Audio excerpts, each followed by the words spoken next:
We have here Kathrine Switzer, which is famous for her entry in the Boston Marathon in 1967. I would like to hear maybe a short version of your story, if you can. Sure, I'd be happy to tell it. Who would ever have imagined when I was 19 years old, I wanted to run on the men's track team at Syracuse University because there were no women's running teams.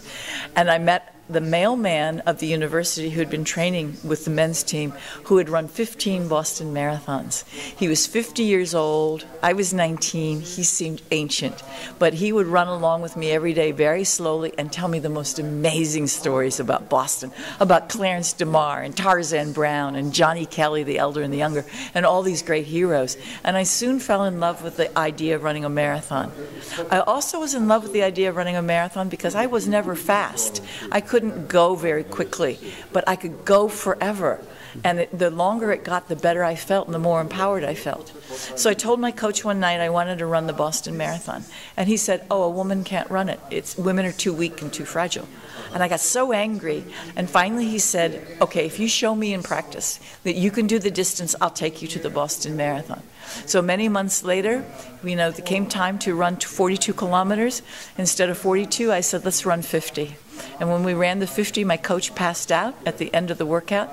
And when he came to, he said, "We can run the Boston Marathon, and women have hidden potential in endurance and stamina." He helped me to sign up for the race. He said, "We have to do this very carefully and very officially." And I said, "But it's against the rules for women to run." He said, "No, it's not. There's nothing written about it. There's nothing about gender. There's nothing about gender in the rule book. People just assume a woman cannot run a marathon."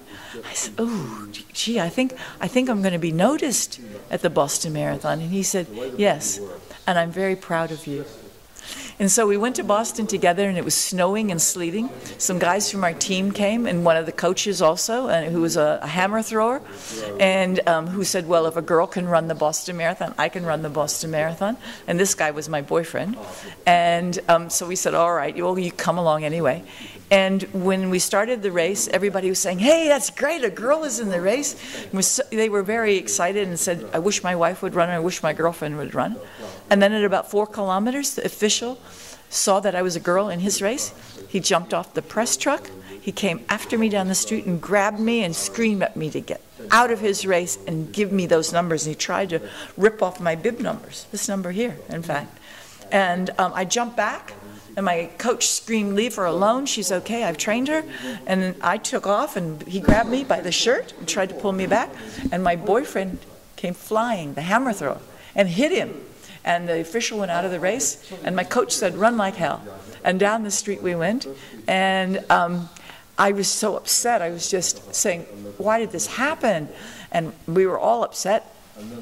And I realized that this official was just a product of his time. He didn't believe women could do it. And I was upset that other women, there weren't a lot of other women in the race, and I was saying, "Well, why aren't they here?" And it's because I knew they were afraid. And I knew that if I could only create opportunities for them, that we could change the face of women's running.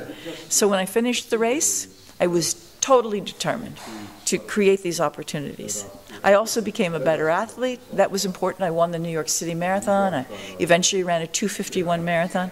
But most importantly for me was to create races and opportunities for women to believe in themselves. And who would believe now, 55 years later, that women now outnumber men in the marathon? Women outnumber men in North America in running. That the distances are really good for them. We got the women's marathon into the Olympic Games in 1984, and because of this number, 261, we're creating a global foundation that creates fearlessness among women and encourages them to use running as the vehicle to empower them. It's created an empowerment revolution. It's amazing. Yeah, that's great to hear. In the Western world, you see that women are more free than in other countries, maybe. Mm-hmm. So do you find this maybe more important globally than in your vicinity, in your country and the Western countries? Yes, because I think in North America now 58% of all the runners are women. I find that phenomenal. It's because they're empowered. It's not because they want to be competitive. But we want to take this to difficult countries. And I really believe if women can run, that's great because they can feel it. But if they can't even get out of the house, they're going to have to be able to communicate with women who are fearless, like us who run. And maybe they can run virtually, if you see what I mean, because freedom is in the heart. And that's what we're going to try to do.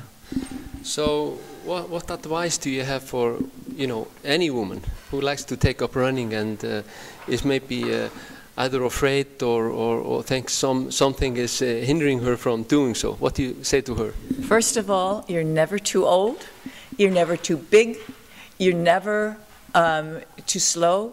You're never too unathletic. Putting one foot in front of the other will get you there. Just put on your shoes and get out the door. And my second tip is to find other women who are out walking and running. Join them. You'll find the best friends you ever made. And you have a buddy. If you have a buddy, then you'll always have somebody out there with you. Okay. Thank you so much. You're so welcome. Congratulations.